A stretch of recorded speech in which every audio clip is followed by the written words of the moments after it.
Bonjour chers amis, dans cette vidéo on va voir 5 plantes sauvages très communes qu'on trouve toute l'année et qui pourront remplacer vos épinards. Je vais bien sûr vous donner quelques idées de recettes pour vous régaler. C'est parti! La plante qui pour moi a vraiment le plus le goût des épinards, c'est le lamier blanc, Lamium album, qu'on appelle aussi ortie blanche, mais en réalité ce n'est pas une ortie, c'est une plante de la famille des lamiacées, alors que l'ortie c'est une plante de la famille des urticacées. Une des différences, bien sûr, c'est que le lamier blanc ne pique pas, il n'y aura pas les poils urticants qui font mal. C'est une plante très facile à identifier, surtout quand elle est en fleurs avec ses fleurs blanches bilabiées, c'est-à-dire soudées en tube à la base et ça fait un peu comme une gueule ouverte avec une lèvre supérieure et une lèvre inférieure. Il y a plusieurs espèces de lamiers, mon préféré c'est le lamier blanc et en plus c'est le plus commun et le plus abondant et on en trouve toute l'année.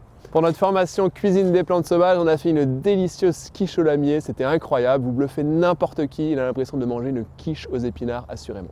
Pour information, toutes les plantes que je vais citer peuvent être mangées à la fois crues et cuites. Deuxième plante justement, l'ortie. Pour la différencier du lamier blanc, vous pouvez noter que sous les feuilles, il y a 4 petites languettes qu'on appelle des stipules. Et bien sûr, sinon ça pique, mais on n'a pas toujours envie de se piquer pour vérifier. L'ortie peut être mangée crue aussi, On peut la manger crue en la hachant très finement, ou alors en la mixant, en l'écrasant. Sur place, on peut faire la fameuse petite boulette et la manger. C'est agréable. Quand c'est cru, je trouve que ça a un goût de haricots verts crus, plus des parfums que je ne saurais décrire. C'est très aromatique, surtout au printemps. Et cuit, on se rapproche des épinards justement. Vous pouvez en mettre par exemple dans vos galettes ou encore mettre de la poudre de feuilles d'ortie séchées dans vos pains. Troisième plante, la stellaire, Stellaria media, qu'on appelle aussi mouron des oiseaux ou mouron blanc.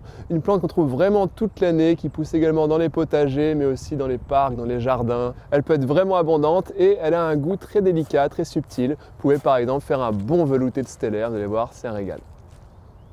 Quatrième plante, le kénopode blanc, ça s'écrit chénopode.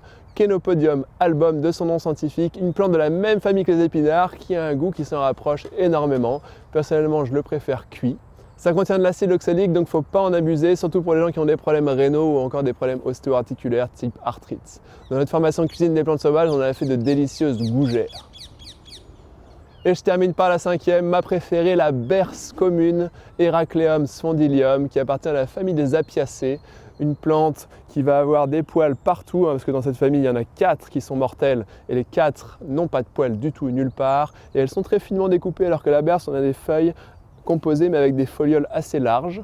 C'est une plante que j'aime faire, notamment en gazpacho, en pesto. Dans la formation, on a fait des pestos, des gazpacho, mais aussi on a fait des ravioles farcis au pesto. Un régal. C'est vraiment une plante délicieuse, on peut tout utiliser.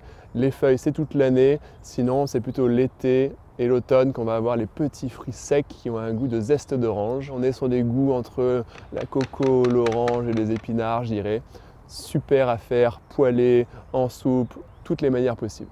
Voilà chers amis, je vous rappelle qu'on propose des formations sur le terrain en région parisienne et des formations en ligne très complètes que vous trouverez sur lechemindelature.com. Je vous dis à la prochaine, ciao ciao.